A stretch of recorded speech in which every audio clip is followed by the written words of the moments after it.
Hey everybody, and welcome back to the channel. Slightly different setup for today's video. I'll give you a little bit of behind the scenes action as the focus today is going to be on rig hardware setup. This is a video I've wanted to make for some time, but to be honest, over the last couple of years I've learned a lot myself. I've made plenty of mistakes kind of on the way, but I feel I'm at a level now where I can share some of the key things that made a big difference to me as I've gone through various rig setups over the last couple of years. Hopefully cover a few things that might not be immediately obvious when you set up your rig for the first time. I know I certainly came across some things even in the last 6 months that I didn't know about up front. Key things that we'll talk through: seating position, that's obviously the key one. You know, how do you get the monitors right? How do you get your seat right? How do you get your pedals right? What's the right order for putting all of these things together and adjusting them? So I'll talk through that. But maybe also some lesser thought about things as well. Cable management being one. You'll be able to see behind my cable management is pretty neat and tidy, but that's not the full story of cable management. You know, where you route your power cables versus your data cables, and especially if you're running a triple screen setup, you're likely to have a ton of cables and potentially peripherals as well for bass shakers, keyboards, etc. So I'm going to really try and cover the top to tail. I'll give you a tour around my rig as we do it so you can see the physical setup and how I put mine together. And as always, I'm always interested in comments as well. So if there's anything you see that you think could be an improvement, anything that we don't cover in today's video that you think would be a nice add for a future piece of content, do let me know. But to kick things off, let's jump right into seating position. So seating position, probably the most important thing about setup for a sim rig, you know, to make sure that if you're doing long sessions in the seat, that you're comfortable, you're not creating any extra strain on your arms, your back, your neck, your legs, etc. And seating position is going to be slightly different for everyone, and that's something that's really important to know. But we're going to just kind of kick off with the basics. And so what's great about a sim rig is you can have complete adjustability, because you can adjust where the monitors are. You can adjust, you know, where the pedal box is. You know, hopefully you've got some up, down, backwards, forwards setup movement initially. Of course, you can adjust where the seat itself is. You know, how close do you want to be to the screen, to the pedals. And then finally, you have the wheelbase, which, you know, even on some of the most basic sim rigs ought to have a level of adjustability. And knowing that is super important, because we're used to in cars having limited adjustability. You know, in a road car, you've got the seat that can move forward and backwards, up and down a little bit. Some cars, you do get some steering wheel adjustability, usually front and back, sometimes up and down, but rarely would you have the ability to adjust the pedal box in terms of its height, etc. Little different in race cars. Often, a lot of the adjustability is actually provided by the pedal box being able to move. Now this is important when you think about setting up your sim, because it's easy to construct the frame, to build the monitor stands, to get them set up, you know, to get the wheelbase in place, get the seats set up. But really what you want to be doing is, as you're building the sim rig, is taking it step by step and always putting your seating position as a priority every time, just to make sure you don't create this fantastic setup in sim rig and then you get to sit in it and you start driving it and then you realize that it just feels uncomfortable, and then it's a long way to go back to try and make those adjustments once you've got the whole rig set up and it's complete. So my advice, depending on the setup of your rig, take a look and see what is the least adjustable section of it. You know, how easy would it be to adjust monitors later on? How easy would it be to move your wheelbase? How fixed is your pedal box in terms of adjustability? And then start with the element that has, let's say, the least adjustability, so that you know you can get that set in a position that you're comfortable with, and then start to build the alignment and positioning of everything else around that one element. Now, for a lot of people, and it is for me, the seat is probably the least adjustable.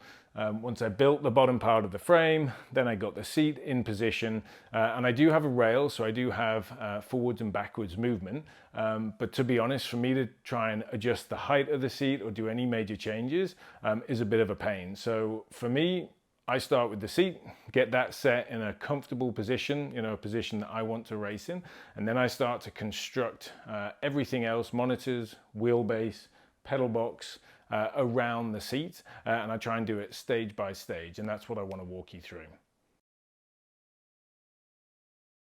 Okay, so starting with the seat, I want to talk this through with kind of three different planes in mind. Horizontal plane, obviously ability to move the seat forwards and backwards.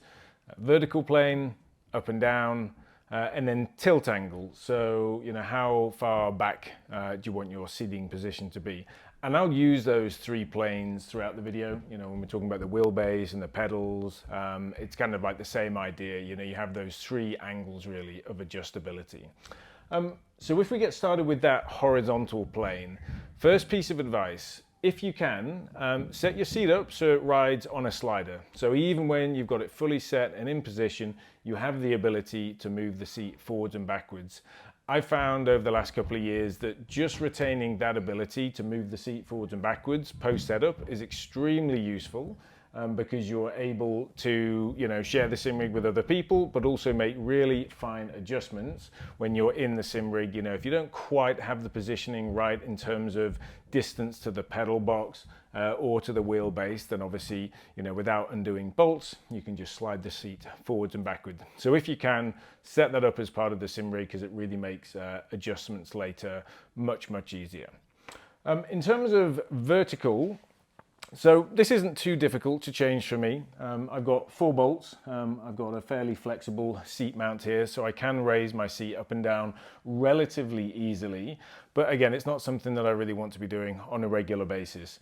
So my advice here is get that seat set up in a vertical position that feels reasonable. Maybe don't go too extreme, if you have a mount like mine, go for something kind of in the middle in terms of the height, because again, anything at the more extremes of your setup is going to make it more difficult for some of the other peripherals to kind of get them in the right position. So, get the seat set up somewhere kind of middle ground where it feels about right. You're kind of off the floor, but you're not going to be sat so high up that it might make it a challenge to get the wheelbase and pedals in good alignment. And the third plane is that tilt angle of the seat. And this is probably the one that you're going to want to spend the most time, getting a feel for. First of all, it's very much personal preference. Do you want to set your rig up like, maybe the most extreme would be like a car, where, you're basically sitting fairly upright, the pedal box is going to be below you, and the steering wheel is, kind of chest height, but nothing is particularly extreme. That's one way to do it. If you're driving a lot of, say, truck sims, maybe that's the setup you want because you're going to try and mimic the real life setup of when you're driving a truck. If you are driving GT cars, which is what I drive a lot of the time, then the setup is, just a little bit more extreme than that. So you're going to want a tilt angle where the seat is leant back a little bit to give that kind of sensation of you leaning back.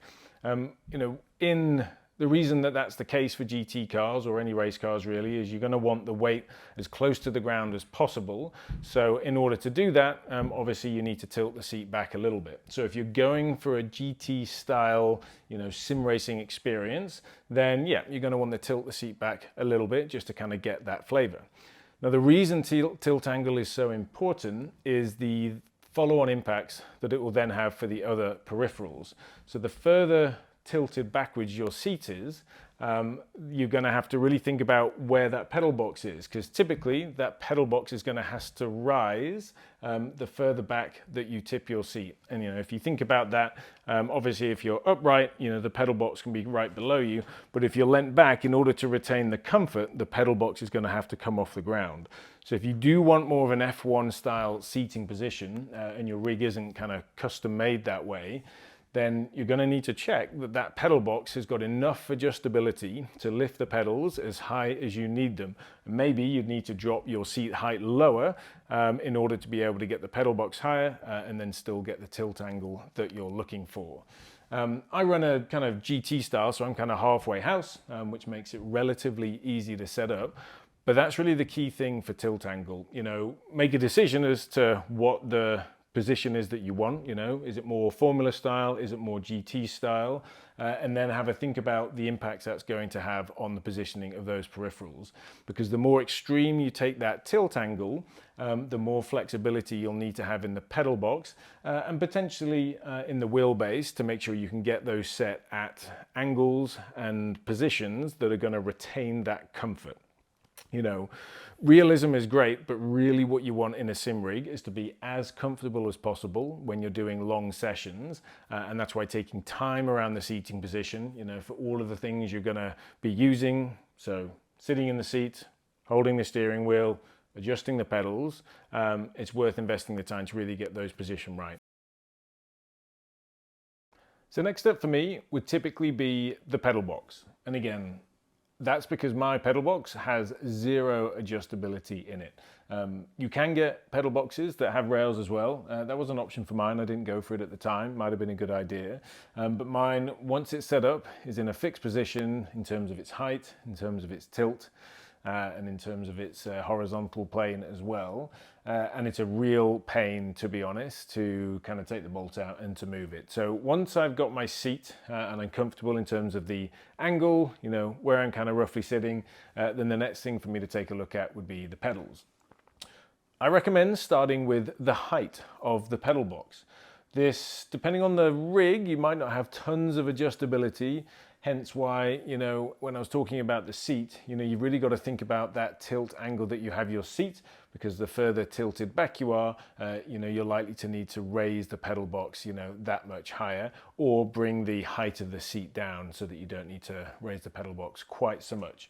I have kind of a GT style seating position. It's probably not perfect, but the pedal box, of course, is raised to suit that. And I just tried to find the most comfortable height for me, where I can comfortably, you know, depress all of the pedals, you know, without feeling that there's any stretch, and where that I've still got, you know, a slight bend in my knees when I'm pressing the pedals all the way down. And it is really important to play with that vertical height. For the pedal box, because if you ever feel like you're stretching, you know, you're having to sort of really like tip your, you know, feet, your toes, you know, to really get kind of a full depress. That's just going to make it harder to modulate, you know, accelerate and brake, but it's also just going to cause strain in foot muscles, ankle muscles, leg muscles, and so it's just going to make sim racing hard, you know, especially if you're doing things like an endurance event. So, you know, seat height's really important, and unlike in a car, you know, you can have plenty of adjustability with that. So try and get it at a height where it is really comfortable to press all of the pedals. Now, you know, once you've got the vertical height set, of course, you're going to need to think about horizontal, but really, depending on your seating position, you know, if you're GT style, you know, the pedal box might be roughly in line with kind of where your bum is in the seat, you know, maybe a touch lower, maybe a touch higher, depending on what you prefer. But if you're in a Formula One seating position, that pedal box is going to be much higher. You know, it could be kind of higher than where your bum is placed in order to, you know, keep the comfort level up, you know, because effectively your feet are going to be kind of a little bit above you. They're not going to be eye line, probably in a Formula One car, but they're certainly going to be a little bit higher. You know, they might be just below your chest. So again, if you're going for a Formula One style setup, your rig's going to need a reasonable amount of adjustability in order to accommodate that, most typically, you know, in that pedal box area. So if we think about the horizontal plane just for a moment, you know, a vertical set at a height that you're comfortable with, that's great.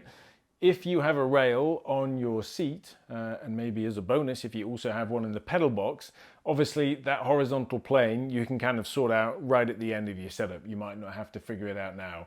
But for me, because I only have adjustability in terms of front and backwards with the rail on my seat, I did spend a little bit of time just trying to make sure that I was comfortable with exactly where that horizontal position was for my pedal box as well. And it's basically the same rules as in the height. You know, you want it to be comfortable. You don't want to be fully reaching whenever you're trying to fully depress a pedal. You know, I think that's the key, because again, that's going to put strain as you're pushing all the way out. So when you're off the pedals, there should be a very healthy bend in your knee. I'm not going to say exactly what the angle should be. Maybe it's around 90, you know, you can kind of be the judge of that. But equally, when you're fully depressed on the pedal, you still should have a bit of a bend in the knee. When I first set up some of my early rigs, I would say I was almost trying to reach, to kind of get the accelerator and the brake all the way down. And of course that causes strain over time. But after a while I realized I needed the pedals a little bit closer to me just to retain that comfort. So I'm never really at the extremities, even when I'm full gas or full brake. So that's kind of the key really. If anything, a lot of people will probably have the pedals a little bit too far away from, where they should be, and they're just to the edge of their comfort level. So in that horizontal plane, play around with it for sure, but don't be afraid if the pedals do feel a little bit close, because that's going to be more comfortable than if you're having to reach to kind of fully depress the brake and accelerator, when you're going kind of full gas or full on the brakes.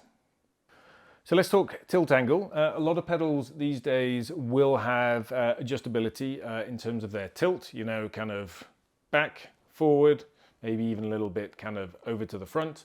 So let's just talk through why you might want to change tilt angle, like what does it mean? And again, I would always think comfort first, that's the priority, comfort, reachability, and ability to be able to modulate the brake and the accelerator as easily as possible with your seating position. Now, for my pedal set, they're more or less vertical. They have a slight tilt angle, and this is just how they were out of the box. So, my pedals are basically sat on a flat plane, and the pedals themselves just angle back just a little bit. Now for a GT seating position, that's kind of perfect really, because you've got the pedal box raised off the ground. It's a little bit higher, but it's not all the way up here like in an F1 seating position. And it's very comfortable for me to be able to, press and arc my foot to get full depress on accelerator and brake, still with a little bit of bend in my knee. So that's kind of key. If you're in an F1 style seating position, you would have the pedal box a little higher, and then you might even tilt the pedals a touch forward, or certainly vertical. And again, if you think about why that's important, you're going to have your legs a little bit higher up here, and if your pedal box is angled forward, you're going to have to reach that much further, and it's going to be super uncomfortable. You can immediately feel the stretch on that. Whereas, where your foot is resting in a normal position, that's kind of where you want to be when you're resting on the pedal, so that then, it's not too far to be able to depress. So if you're going for more Formula One style, think about that tilt angle of the pedals could be really important to make sure that the driving position remains comfortable. Most people are probably running more of a GT style position, and therefore, vertical, slightly tilted back, both are going to be fine. The key there is just going to make, be sure that the vertical height of the pedal box is where it needs to be, and then kind of your distance away from the seat, again, just to make sure that you're not stretching. Now, you can get pedal boxes that can go inverted, and what I mean by that, if you think about how pedal boxes are in cars, so the pedals are kind of coming down and they're anchored from the top. I've never run with a set like that, so I don't want to give any particular advice on it. But again, I would say the same principles apply. It's all about comfort. You likely will have some adjustability on the tilt. Obviously, that sort of setup, lends itself a little bit more to the upright seating position road car, but it can work absolutely fine, to be set up in kind of a GT style. But again, just play with that. Make sure you get the comfort where you need it. Make sure there's no stretching, no reaching, and the height and your distance away from the pedals is as comfortable as you can make it. Next up would be the position of the wheelbase. And let's think about this in exactly the same terms. So we'll have the horizontal plane, so how close you are to the steering wheel, the vertical plane, and then as well as the tilt angle of the wheelbase. Typically on an 80/20 rig, you'll have a level of adjustability in all three planes. That might not be the case on some more fixed setups, but almost certainly you'll be able to have a little bit of adjustability in terms of your distance away from the wheelbase and the height. Now, the key thing, if we talk about the horizontal plane first, is relative to your shoulders, how close are you to the steering wheel? And a common mistake people will make is to have the steering wheel a little bit further away than will be comfortable in long sessions. And probably the reason that we do this is because in a road car, the steering wheel is a little bit further away. You don't typically sit super close to a road car steering wheel. You still would have a nice bend in your arm as you're driving, but you're not looking to do super aggressive tight turns, and often, you're not doing long, difficult driving sessions in a road car. Even if you're going on long journeys, you're cruising, you're going to be on straight pieces of road for large portions of it. So what can we learn when we're setting up in a sim rig?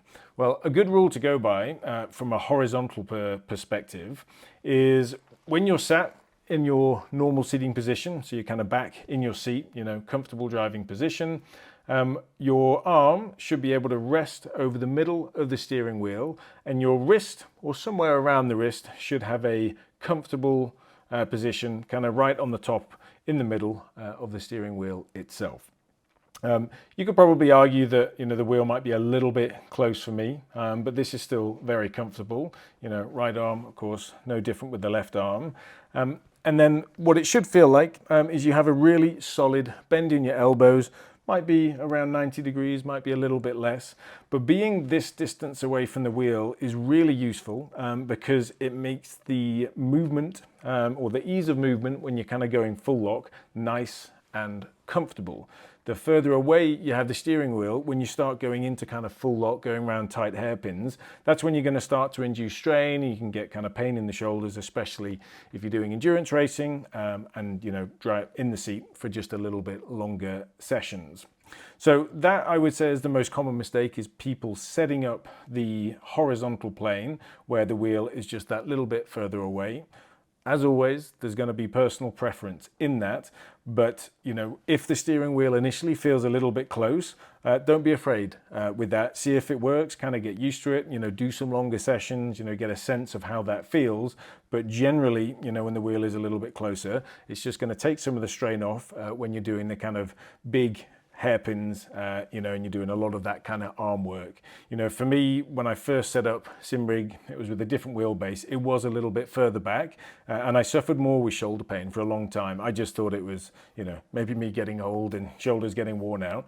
But when I readjusted my setup, when I bought the SimUQ 2, I did adjust a little bit where things were, and actually now when I'm in the sessions doing endurance races, I'm far less tired and less shoulder pain after that, and that's purely down to just that horizontal position of the wheelbase and basically just bringing it that little bit closer for me. So moving on to the vertical plane. This is where there is going to be significant interaction with how high your seat position is and how high you've set up your pedal box. So this is my kind of regular position if I just rest my feet on the pedals. And of course, when I'm not pressing the pedals, that's when my knees are going to be at their highest point. And that's kind of one of the key things when you're trying to get the right height from a wheelbase perspective. The key thing you've got to make sure is that when you're turning the steering wheel and your feet are just resting on the pedals, that you're not getting into a situation where you're hitting your knees or any part of your legs. If your pedal box is just too close, so if I said my pedal box was here, then I'd start to hit my knees as I'm turning the steering wheel. So that's the key thing. Just make sure that you do that check with your feet resting on the pedals, not depressed, and that you have complete ease of movement of the steering wheel all the way around without hitting your legs. So point number one. Point number two, in terms of, what is a generally accepted good height? Well, again, this is really from a GT seating position. You might go a little bit higher if you're in an F1 style seating position, but for me in a GT position, generally speaking, the steering wheel is about shoulder height. And again, that's really all about comfort. That's just to make sure that everything is lined up in a way that's going to induce the least amount of strain, especially when I'm going around kind of full lock tight hairpins. So shoulder height is a really good place to start with. Then of course you've got to make sure that your legs don't get in the way when you're going full lock, and then potentially maybe do you adjust a little bit higher, do you adjust just a little bit lower if you have a bit more space. But again, just think about comfort. That's the key. And I don't think there's so many common mistakes in terms of the height.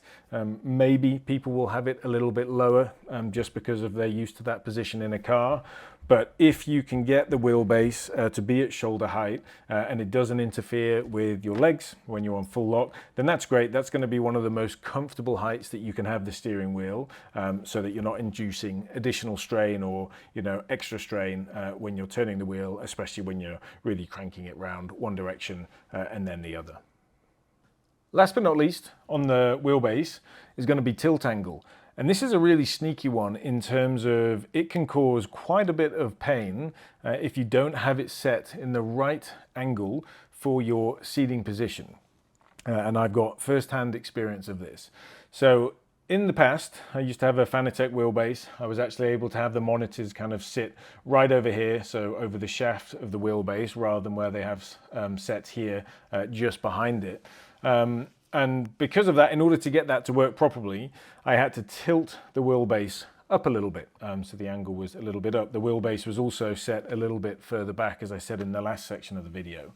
Now, what I didn't realize that was doing is because I had the wheelbase on this kind of upward angle, but I'm sat in a GT style seating position, is that was really causing me to reach a little bit when I was going around corners, and it was putting a huge amount of strain on both of my shoulders. I didn't notice it so much on the left, as that shoulder's in good condition, but I've got an old injury in my right shoulder, and I would have to take painkillers before I was doing endurance races because my shoulder would get so sore, you know, after 1 or 2 hours in the seat, which was kind of brutal. I just assumed that was just, you know, because of my old injury, but going through the process of setting up the new wheelbase, having to adjust where the monitors were, you know, having a bit more freedom around the height and the tilt angle, I've now set up the tilt angle of the wheelbase so it's almost kind of horizontal. It tilts up a little bit. And that's just to make sure I've got enough clearance for my knees when they're at rest, but the tilt angle is relatively flat, and what that means is when I'm turning, I'm not really reaching with either arm, whereas of course when the tilt angle is further up, then you're going to induce more of a reach in terms of where your hands are going as you're turning that wheel. So that's something that's really important because, you know, we're used to in cars, every steering wheel has quite a bit of tilt angle because we're sat in a more upright position. But if you've set up your rig to be more GT style, and of course, and really importantly in F1 style, then you're really going to want to have that steering wheel not only at a shoulder height so that it's comfortable, but also to be almost dead flat to enable you to have ease of turning the wheel without inducing that extra strain when you're going into full lock. So tilt angle might not be something you think about that much, but just be really careful that in order to get the height of the wheelbase right, you don't try and cheat that by just tilting the wheelbase up, because by doing that, you know, you can introduce all sorts of extra strain when you're turning the wheel. You know, if you can, try and raise the height of the wheelbase entirely in order to clear that problem, and then keep the tilt angle adjustments in GT or Formula One style to a minimum. You know, start with it dead flat. You know, if you need to introduce a little bit of tilt backwards, then go for that. But just be aware that the more tilt that you're going to introduce in your wheelbase, the more you're going to have to reach as you're turning the wheel. And then that's just going to pull on shoulder muscles. And as I said, you know, for a good year and a half, that's how I was driving, and I was quite sore after a lot of my sessions. Now with this current setup and the adjustments that I made, much more comfortable for me to sit in, do hours in the rig, and not really be in a great deal of pain after the session. So for the monitor position, you know, once you've got everything set up right, obviously monitors can be somewhat limited, especially if you've got triples in terms of the wheelbase, you know, in terms of just your other physical peripherals. So do bear that in mind. But probably the most important thing to start with for monitors will be the vertical position. Ideally, and this would be the same for F1 style seating position as it is for a GT style seating position, you kind of want to have the middle of the monitor in line with your kind of eyes. You know, if your eye line is, you know, much higher towards the top of the monitor or it's much lower, it's just going to throw off the perspective a little bit when you're driving. Now, it's true that inside iRacing and other sims, of course, you can adjust that seating position in the rig itself, so you can compensate for that, which is fine. But I always think it's great to try and get your rig set up with just everything, you know, at the best kind of height positioning that you can, so that really what you're doing in the sim is fairly minor adjustments.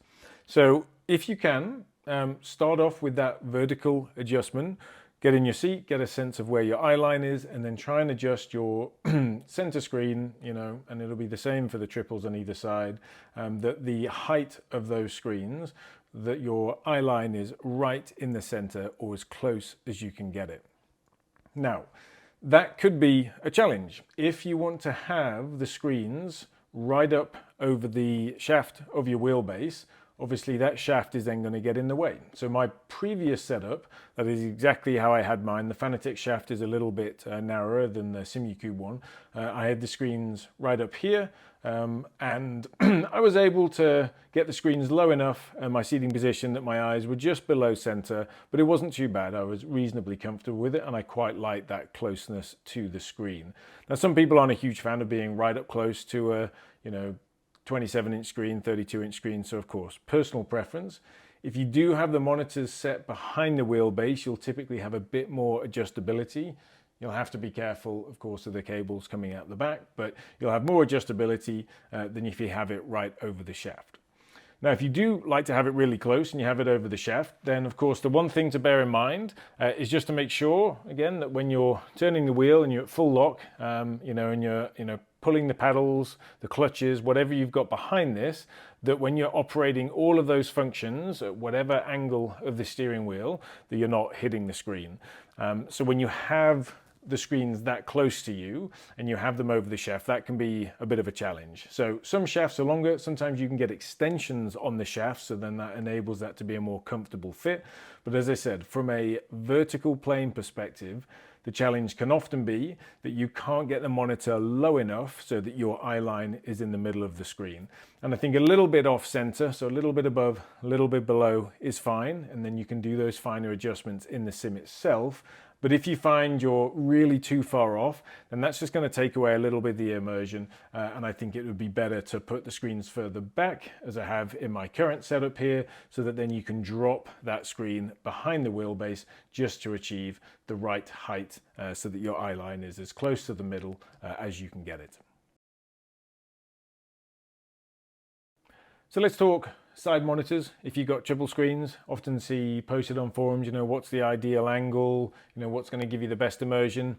For me, this is really all about personal preference. The angles of mine are around 65 degrees, I think, although they're a little tricky to measure because I've got 3 curved screens in my triple setup. But to be honest, I think this is really how do you want that setup that it's most comfortable for you. You might be limited in terms of physical space in your room, and if so, you might have to bring those outer screens so that they're even tighter than I have mine.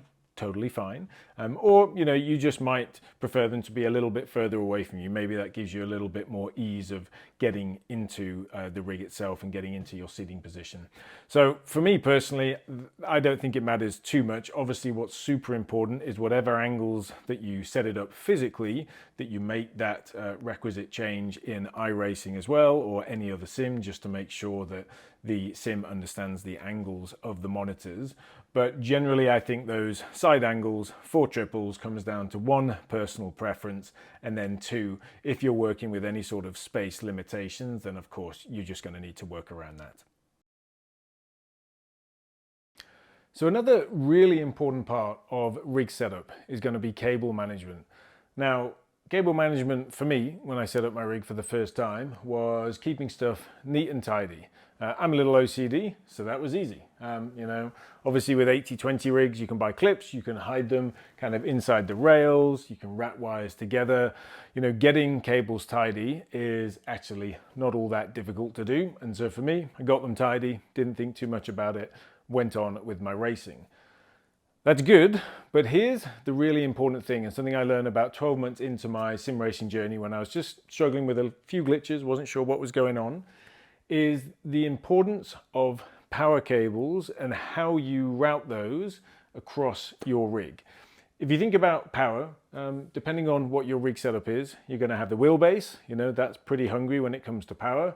You might have your PC power. You might have a motion platform, which also has power. You might have a bass shaker that has power. And if you're running VR headset or you're running monitors, of course, you've got power coming from those. So depending on the type of setup you have, you might have a significant number of power cables on your rig.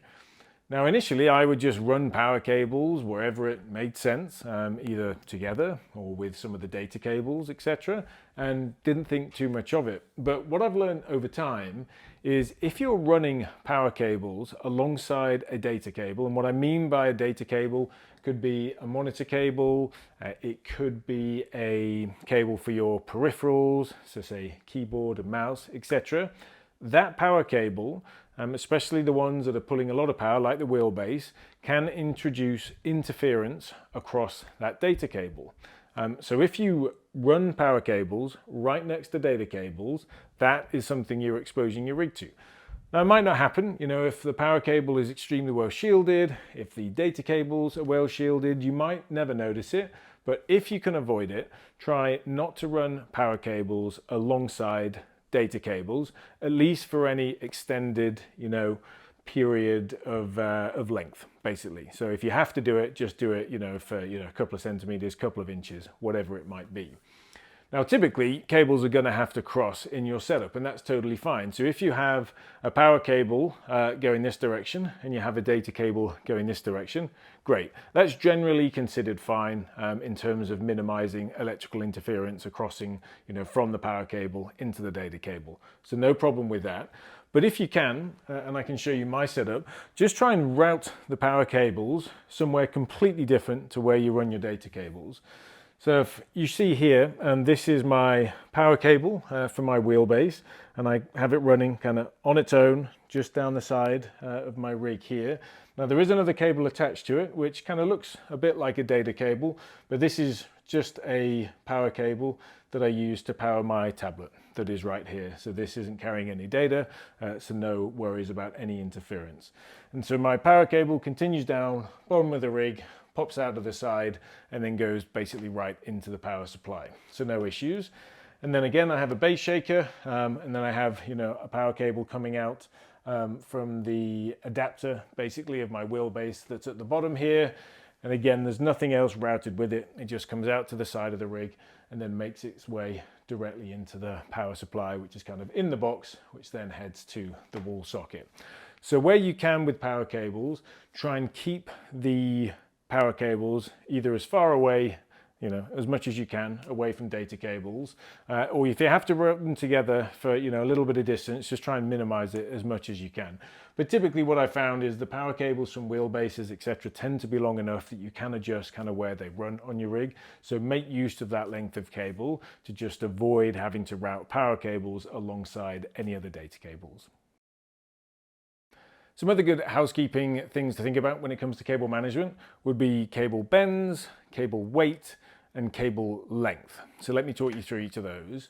With cable bends, what I mean is when the cable, the connector is being plugged into either your PC or into your monitor, wheelbase, pedals, whatever it might be, just make sure that you're not cranking that bend too much. Those of you who have 4090s will know all about cable bends and the challenge of getting it seated correctly. If it's not seated correctly, obviously creating a bit of a risk in terms of burning with the 4090s. But even with low power cables such as monitor cables, you still might get screen distortion, or you just might be putting strain on that cable, which over time could degrade it. And of course, you wouldn't want that happening in the middle of a race. So cable bends, just make sure they're not too aggressive. When we cable manage, we tend to like to get it tight, get it wrapped around bends as tightly as we can, but try not to do anything that, is super aggressive, and certainly no more really than 90 degrees, because you're just going to put a strain on that cable, especially power cables, but, apply the same rule for your data cables as well. If we talk about cable length, the challenge with having a sim rig is, depending on where your PC is, you might have some of your cables that are really stretched out because they're going fairly long distances and you're having to route them in different places in order to get from A to B. And so try not to skimp on cable length. It's always better to have too much than too little. And if your peripheral or your monitor cable that you have is just that little bit too short, it is well worth the investment in just buying a cable that is the adequate length and then allows you to cable manage in a way that isn't going to induce any strain, on the connectors at either end of that cable. So cable length is important. It can be super annoying. You set up a monitor for the first time, it looks great, and then you have this super stretched out cable, super frustrating. But you know what? Spend the extra money, buy the extra length in the cable, and just connect it up. It's going to be much better for your system in the long run. Cable weight can be an interesting one. If you have a relatively simple sim setup, maybe you're just running a single screen, then this might not be such a big deal for you. But if you're running triples and there's a portion of your cabling where you're running a lot of those cables together, this is something you really need to keep an eye on. So I have a fairly good example of it here. You can see this is kind of like my main set of cables that are running from my rig back to my PC. These are all data cables, so they are monitor cables or charging cables or peripheral cables, and I've kind of set them up so they can just run together in a single stream. But you can see that because I've got so many cables attached, actually that's creating a bit of cable sag, and those cables are actually quite heavy. So just be aware of that, because again, putting a lot of cables together can induce that sag. And again, if they're not supported properly at each ends, can then pull on the connectors and then make a bit of a strain at either end, which initially won't be a problem, but over time could cause issues. The way to get around that is just make sure that before those cables are going into the peripherals or into your PC, they are supported at either end. It's okay to have a sag in the middle like I have here, but on this side I have it resting kind of on a piece on my desk, so it kind of has something to rest on before then the cables are routed up into the back of the PC. And the same up here, I have this top part of the cabling, they're just connected into the rig, so they're kind of held in place. And so from that portion on, the cables are free, they're well supported, and they're not under any particular strain when they're plugged into the monitors and the various peripherals that I have back there. So in short, just don't disregard cable management. Even if you don't need the cables to be as super tidy as I have mine here, keep an eye on where your power cables are. Make sure they're not running for any extended period of time alongside data cables, especially the bigger power cables that will power the wheelbase is a good example, just because of that risk of electrical interference. And then just keep an eye on the connectors. It's really good practice just from time to time to go around, check the PC, check there's no strain on the cables coming out of the back, check all of the peripherals, especially the ones like monitors where if you've got triple screens, you might have been jimmying them in just to try and get the right position.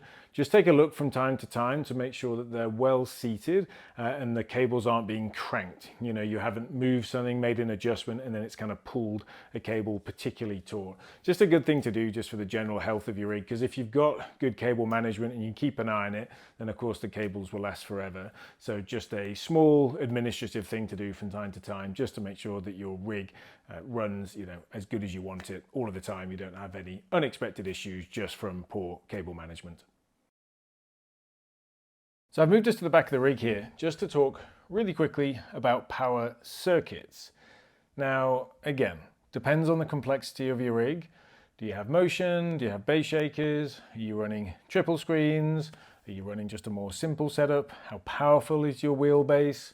Is your PC plugged into the same power supply as all of your rig? These are all things to think about. However, power circuitry in your house is actually something that's quite important, especially as you start to add to your rig and you start to draw more and more power. Especially, from a PC perspective, as graphics cards are now drawing more and more power with each release, at least that seems to be the direction it's going. Having a reasonable understanding of, which sockets in your house, in your room are going to which breakers on your board, how much power can you pull through a single socket, and is that going to be limiting, is actually quite important. I've got a real example to share which was really disruptive. Can't remember if it was an official, I think it might have been just a league race, fairly early on when I started iRacing. But basically at that time I had my PC, all of my sim rig, as well as a fan, all plugged in to the same power circuit. Now under normal operating conditions, it was fine. I don't think I was drawing more than I could have done, didn't have any issues with it, and it was all good. But something that was really interesting is midway through one race, I noticed I was getting a little bit hot, but I was like, okay, well, I guess it's kind of a stressful race. But about halfway through, everything went out. Something had tripped a breaker, room went out other than the lights that were on a different circuit. And of course, that was it for the race, which was a real shame. Went to the board, circuit had tripped. And then I was trying to figure out, well, what did I do? This has never happened before. So in this case, what had happened was the reason I was getting warm is because the fan that I have is one that can do hot and cold. I'd accidentally set it to hot, and of course that is then increasing the power that the fan is drawing, and as it was cranking out the heat, it just got too much for the circuit and then it tripped the breaker. So absolute disaster. Now if I'd never run the fan on hot and done a race, I would never have known, but clearly I was quite close to the limit, and that was a bit of a challenge. So from then going forward, I just made sure, of course, that the fan was always on cool, and I bared that in mind. But once I had a little bit of time, about a year in, I actually had a look at the board in the house just to see, is it possible for me to run a separate circuit in this room to then be able to split some of the power requirements off two circuits just to give me a little bit more redundancy. Fortunately, I was able to do that. So I've got basically two sockets here, but they're actually both running off different breakers, and therefore I've got quite a bit of redundancy now. So I basically have the sim rig and all of the peripherals running in one circuit, and then I have the PC, the fan, and whatever else is plugged in the room connected to a separate circuit. Now, that's great because I know I've got some redundancy, but the other thing that it's really good for is if you share your sim rig room with family. We also have PS5 attached, we have a TV down here. I'm not always in the room on my own when I'm racing. Sometimes there's kids around and they're watching TV. Then you just know that you've got a little bit of redundancy if everything in the room that's active and on is not pulling power from the same circuit. So for most of us, most of the time, it's probably not something that we need to worry about. But as soon as you get a bit more complex with your rig setup, especially if you're adding motion, especially if you've got a high power, GPU 4090, 3090 that's drawing quite a lot of power just on its own. If you're running triple screens, of course, you're tripling the amount of power that you're pulling just for your monitors. Then just bear that in mind and be kind of careful. I never went to the extent of measuring power or anything that complex, but I could see by the incident I had when I accidentally switched the heat on rather than the cool, how close I must have been to the limit of that supply. So something to bear in mind. I know not everyone is able to run a separate circuit. If you can, amazing, that gives you that redundancy. And if not, just be really cautious and knowledgeable around what is running on the circuit that your PC and rig are on, so that when you are racing, streaming, whatever it is you're doing, you just minimize any of the other power draw on that circuit just to give you as much redundancy as possible. So just a quick one on base shakers. I have a very simple setup here. I just have a single base shaker just attached to the rig under my seat. That's always where I've had it. I've gone through a couple over the years. This is the one that I'm currently using. It's been super good, super effective, a nice mounting solution. The key thing that I always read about is what's the best position for it? Where do you want it? I think this is largely personal preference, actually. Just bear in mind, the further away you have it from the seat, the less you're going to feel it. So ideally, you're going to get it as close to the seat as possible. But also, as goes with any base shaker, that vibration is certainly going to be audible, if nothing else, from the rest of the house, the rest of your apartment. And if you don't have your rig in a basement, you have it in an apartment, let's say, or in a house but on one of the higher floors, then you're definitely going to cause some vibrations, probably regardless of the type of house. We live in a wooden house, and the vibrations are pretty easy to hear everywhere. So if this rig wasn't in the basement, I'm sure my kids and wife wouldn't love it when I'm jumping in racing late at night. So just a quick word on isolation and what you can do. I mean, you can never completely isolate a base shaker, I think, from the house that you're in, but the best way to minimize it is going to be rubber. Having rubber feet or just rubber pads that you can place underneath the rig. My rig is set on wheels. I don't have any rubber pads underneath, but that's because I'm in the basement, concrete floor. I do have some pretty good carpet and padding underneath. But even so, the vibrations, whilst they don't vibrate the house, the sound of those vibrations are audible at the ground floor, so the one above, and maybe even a little bit higher up. So it's just something that you have to play with. But yes, positioning, personal preference. I love it as close to the seat as I can get it, so I can really feel all of those bumps, and I think that's a great place to have it. Mounting solution, there's lots out there now. Initially, when I mounted my early bass shaker, there honestly wasn't that many solutions. I had to kind of manually build one together, but now there's lots of good solutions out there. Typically, it will be something that mounts directly to your 80/20 rig with then some sort of shaft that the bass shaker can grab onto, and there's all sorts out there, so it should be pretty easy to find. And yes, isolation, rubber is going to be your friend. The thicker the rubber, the more isolation you're going to get, the less you're going to bother your neighbors. But if you have any flexibility around where you can place the rig in your house, doing it in the basement is probably going to be the best place to just reduce noise from those vibrations around the rest of the house. So wireless peripherals. This is something, I'll be honest, I spent absolutely no time thinking about, up until probably about 2 months ago with my rig setup, the way I would have it. So I have wireless keyboard, wireless mouse, and a wireless headset. So what do? Well, I just plug the USB dongles right next to each other, right in the back of my PC, didn't think anything of it, and that is the way I've gone racing pretty much for the last 2 years, bar the last 2 months. Now, the reason why I think this is really important to share, unless it's just me, but I'm sure there's other people who struggle with this as well, is over the time with iRacing, I would often get audio stutters during races, during practice. I went to huge lengths to try and figure out what it was. I thought it was probably the CPU. Was I underpowered? Had I set something up wrong? Did I not have the latest drivers? And it drove me crazy for months and months. I assumed it was to do with iRacing setting changes or new updates that they'd pushed. Anyway, I could never fully isolate it. I felt like I improved it, then it came back and went worse, and it just frustrated me for months and months.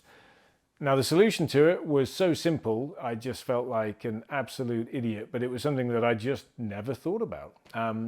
Most of you who've got headsets or wireless peripherals will notice that in the box it often comes with like an extension USB cable. So you can plug it into the back, run this cable, and then you can actually plug the wireless receiver in at the end of that extension USB cable somewhere so it's closer to you. This makes perfect sense. You are then physically closer to the wireless receiver, so you're going to get less interference, and you also create distance between the wireless receivers themselves, so they are not kind of crisscrossing and causing any problems. And lo and behold, once I ran those extension USB cables for my headset, for my keyboard, and for my mouse, the stuttering problems went away immediately, and it just was crazy. So clearly when I had the dongles next to each other, either that was causing interference for the headset, the audio was stutter, it would drop in and out even sometimes when it got really bad, or just because of the amount of things, between me and that wireless dongle, that the headset was just struggling from time to time. Although I think it's more likely to be, honestly, the interference from the other dongles next to it. So it's super simple. Most people maybe already do this, and if you do, fantastic. I'm, a bit embarrassed. It took me so long to figure this out. But if you have USB extension cables that come with your peripherals, I highly encourage you to use those. Run them so that they just exit somewhere close to you on the rig. Doesn't have to be super close. And I would also run them in separate directions. So again, you're going to create the distance that you need between the wireless dongle for your headset as well as the wireless dongle for your keyboard and mouse. And for me, my headset just happens to terminate now just kind of up here, just behind my right and center screen. And then I've actually routed the wireless dongle just to come down kind of around by my pedals, just so that there's a bit of distance and it minimizes that interference. So it's super simple to do, but can make a huge difference. And if you've got audio stuttering problems and your setup was how mine used to be with all of the dongles clustered together behind the PC, do try and add an extension cable and just see if that makes a difference. It made a overnight world of difference for the in-game stuttering that I was encountering. That's going to be a wrap for this one. We'll be back with another feature-length guide in a couple of weeks, and we're going to do an extension of the graphics optimization video that we put out in September. This time the focus is going to be sharing with you live the changes to FPS when you make individual graphics changes within iRacing, or even some of the Windows settings that I covered as well.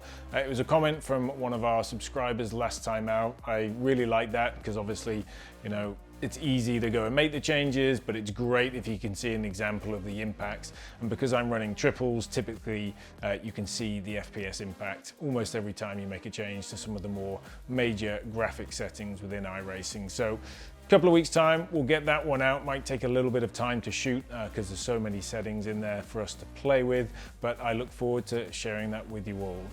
Thank you for tuning in, and we'll catch you in the next one.